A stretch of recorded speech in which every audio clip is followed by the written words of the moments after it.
Praise the lord. ఈరోజు వాక్య భాగం మత్తయి సువార్త 24 అధ్యాయం 33 వచనం. ఆ ప్రకారమే మీరీ సంగతులన్నీ జరుగుట చూచినప్పుడు ఆయన సమీపంననే ద్వారము దగ్గరనే ఉన్నాడని తెలుసుకొనిడి. ఈరోజు ఈ వాక్య భాగం ద్వారా దేవుడు మనతో మాట్లాడుతూ ఉన్నారు.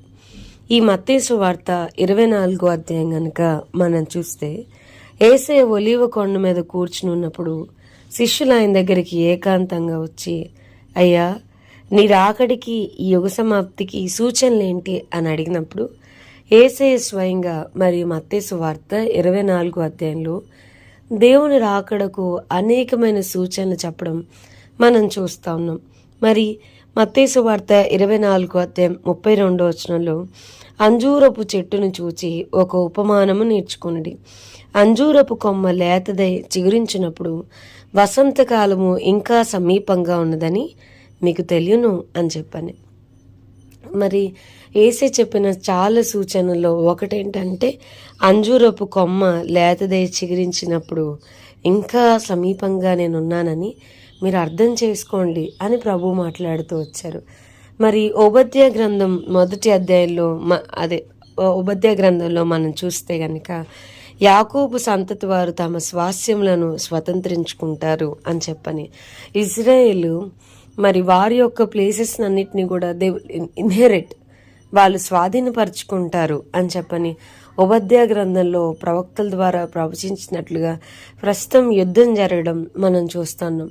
అంతకంటే ముందు ప్రవక్త అయిన ఇర్మియా ద్వారా ఇంకా అనేక మంది ద్వారా నేను చెదిరిన ఇశ్రాయేలీలను పోగు చేస్తాను, వారిని తిరిగి నేను సమకూరుస్తాను అని దేవుడు మాట్లాడినట్టుగా after long hundreds of years back, మరి ఇంచుమించు 900 సంవత్సరాల తర్వాత చెదిరిపోయిన ఇశ్రాయేలీలను అందరినీ దేవుడు తిరిగి సమకూర్చి ఒక దేశంగా, మరి ఇశ్రాయేల్ దేశంగా వారిని సమకూర్చడం మనం చూస్తూ ఉన్నాం.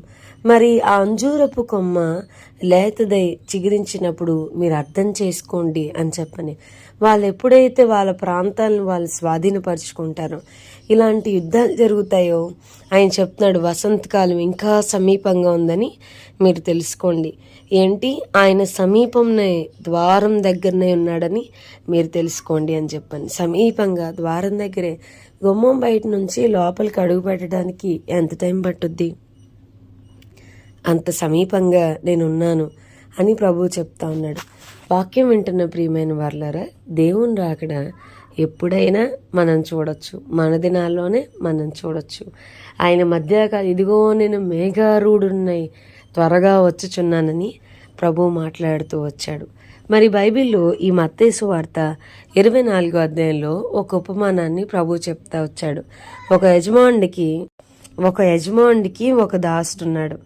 మరి ఆ యజమానుడు రావడం ఆలస్యం అవుతుంది అని చెప్పని ఆ దాసుడు కనుగొని, మరి తాగుబోతులతో పాటు తనకి నచ్చినట్టుగా మిగతా తన దాసుల్ని కొట్టడం, తనకి నచ్చినట్టుగా బ్రతుకుతా ఉన్నప్పుడు ఆ దాసుడు కనిపెట్టిన దినాల్లో మరి అనుకోనని గడియలో యజమానుడు వస్తాడు అని చెప్పని, సో అతడు మిగతా వేషధారులతో పాటు పాలు పొందుతాడు, అక్కడ ఏడ్పును పండ్లు కొరుకుటాయి ఉంటాయి అని చెప్పని ఎంతో స్పెసిఫిక్గా.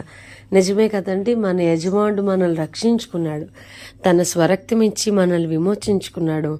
ఆయన తిరిగి మనల్ని, సంఘాన్ని తిరిగి తనతో పాటు ఉండడానికి తీసుకుని వెళ్తున్నప్పుడు మనం గనక ఆయన ఇప్పుడే రాడలే, ఇంకా చాలా టైం ఉంది, మనకి నచ్చినట్టుగా బ్రతికేద్దాం, నచ్చినట్టుగా చేసేద్దాం అని చెప్పని మనం టైం గనక పాస్ ఆన్ చేసుకుంటూ వెళ్ళిపోతే, ఇఫ్ యు లివ్ యాజ్ అవ్ విష్, చాలా మంది డబ్బు కొరకు పరిగెడతా ఉంటారు, చాలా మంది ఉద్యోగాల కొరకు, చాలా మంది చాలా వాటి కొరకు, అసలు ఇది పనికిరాదన్న వాటి కొరకు చాలా ప్రయాసపడుతూ ఉంటాం.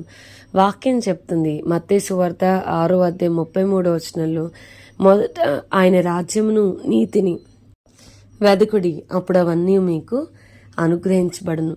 మన ముందు దేవుని రాజ్య వ్యాప్తి కొరకు దేవుని పని చేయడానికి ఇష్టపడాలి. దేవుడు ద్వారం దగ్గరే ఉన్నాడు. గడిచిన రాత్రి అయితే నేను అనుకుంటా ఉన్నా రాకడ వచ్చేసిందేమో. I was sleepless and restless. మరి చాలా దినాలుగా దేవుడు నేను రెస్ట్లెస్ అవుతా ఉన్నాను, రాకడ వచ్చేస్తుంది. ఎక్కడికి వెళ్తే అక్కడ దేవుని రాకడను కూర్చిన మాటలు నేను వింటూ వస్తున్నాను. దేవుడు మరి మనకి చాలా సమీపంగా ఉంటుండగా మనల్ని మనం సిద్ధపరచుకుందాం. మనకి నచ్చినట్టుగా బ్రతకడం మనం ఆపేద్దాం. ప్రభు కొరకు బ్రతకడానికి దేవుడు మనందరికీ సహాయం చేయను గాక. ఆమేన్.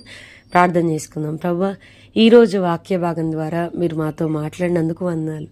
వాక్యం విన్న మా ప్రియులైన వారిని అందరినీ దీవించి ఆశీర్వదించమని యేసునామమున అడిగి వేడుకొంచున్నాం తండ్రి. ఆమేన్. God bless you and have a blessed day.